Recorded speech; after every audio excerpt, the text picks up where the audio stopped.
What is going on, guys? Welcome to Stock Talk with Nico Criticos. Today, we're going to be checking out Vertiv Holdings. I got a request to do this one. I have never heard of this stock before today, and the numbers that this stock is doing is honestly crazy. In the last year, it's up 177%. In the last 5 years, it's now up over 1,000%. So we're looking at a market cap of 47 billion, and the valuation on this company is insane. So we are looking at right now. Here's the P ratio history. You can see it's been anywhere from 40 all the way up to now. It's at 83 times trailing earnings. And here's here's to put it in more of a better perspective. This is the most expensive this stock has been now. I mean, it's traded down to how I said 40 times earnings before, but paying 35 times forward earnings is it's I'm not going to say it's right off the bat it's overvalued because it's possible this could be a stock that does trade at, you know, 45, 50 times trailing earnings for a long time. That's possible. But it's kind of unlikely, it's kind of rare. And I mean, they're growing 14% this year in revenue and then 18% next year. So the good thing is that it's jumping up. That's the good thing, but still it's not any insane growth numbers. It's not like they're growing 40% or 50%.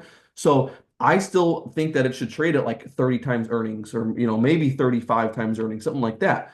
So I think where the stock is right now, it's pretty much already has priced in a fair value for 2025's earnings. That's at least how I feel about it. Um, but I mean, you're paying, 83 times forward earnings is a lot. Now, as for what this company has done as far as the last couple of years, the revenue growth has been solid, right? 4 years ago, 4.5 billion in revenue. Now we're up to 7.5. So the numbers are strong. Net income has made a tremendous improvement over the last 2 years or so. And trailing 12 months, they're doing 581 million. Free cash flow strong.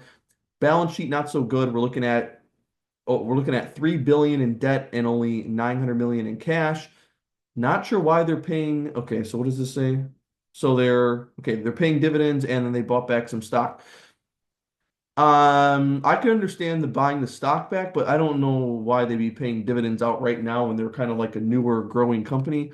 Then we have return on capital 6%, margins of 8%, so those are pretty good.